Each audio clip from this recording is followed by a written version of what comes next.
Welcome to this HeyRamp video, where we'll look at the performance review part of HeyRamp. You can find that by clicking the performance review in the left-hand side menu.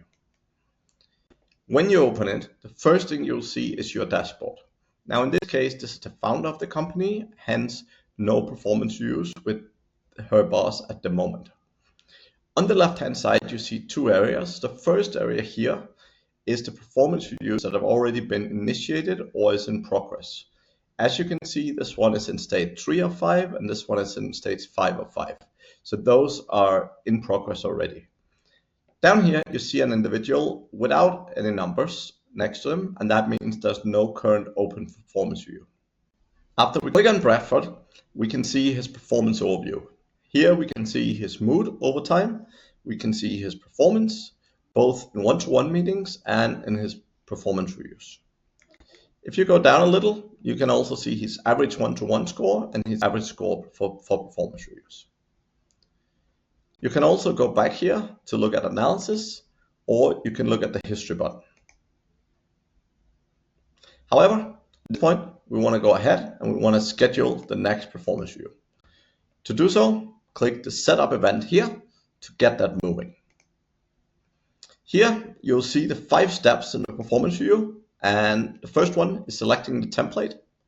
Second is filling out the form.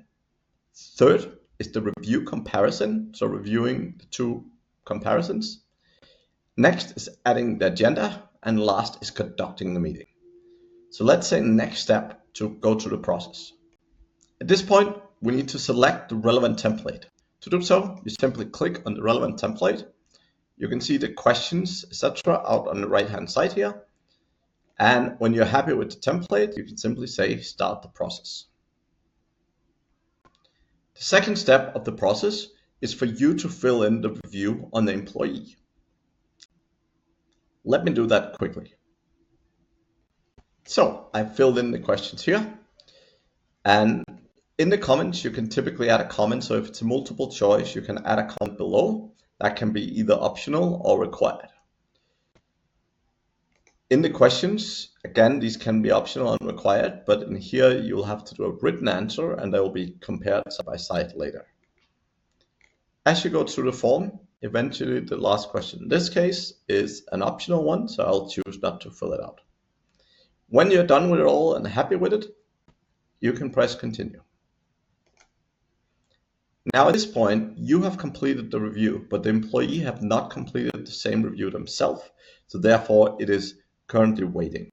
Now they will automatically be sent a reminder as soon as this happened, but if they haven't filled out their piece of the work after a little while, you can go in here and click send reminder. At this point, the employee have filled in the screen as well. So we can go ahead here and compare the answers. So as you can see here, you can see the answer from Bradford himself, and you can see the answer in this case from Nina as the manager. Obviously, as you go through these questions and answers, you can then see what is their perception of themselves versus your perception, and you can utilize this to help draft your agenda and figure out what you want to talk about and discuss at the performance review itself. When you've looked at the comparison and is ready to do up the agenda, press on continue. Here you can build out an agenda with talking points, action items, and goals, similar to the way it works in your one-to-ones. However, here we mostly recommend adding talking points because in most cases, action items and goals will be determined during the conversation between yourself and the employee. Let me add a few talking points. Okay, I've added some talking points here. And again, these talking points, if you want to change the order of them, it's very easy to move them around. And again, out here, you can also go and delete the talking points if you want to remove them. Down here in the performance review feedback, you can add in the score that you want to give them for the performance review, and you can add notes as well. This will enable you to have this ready when the performance review comes. However, you can also do it at the meeting yourself, whatever you feel most comfortable with. In this case, I will add a note. And after I've added the note, you can continue to the performance review itself. This is what you'd utilize when you're going through the performance view itself. So here, you can go back and look at analysis, so you can look at numbers and so on. You can look at history of performance views as well. And you can go through the agenda and action points, goals, etc.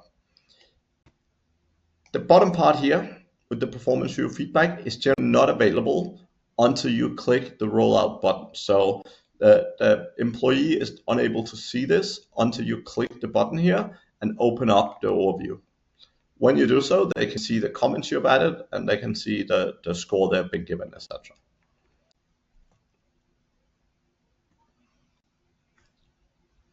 As you go to review, you can then add in action items, goals, etc.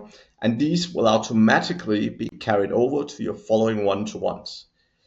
Your talking points will disappear, but the action items and the goals will show up in your next one-to-ones so that you can remember to follow up on anything that was agreed in your performance review with the individual.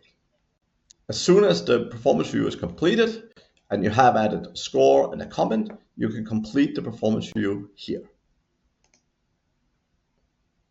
And after that's done, you've completed the performance review process.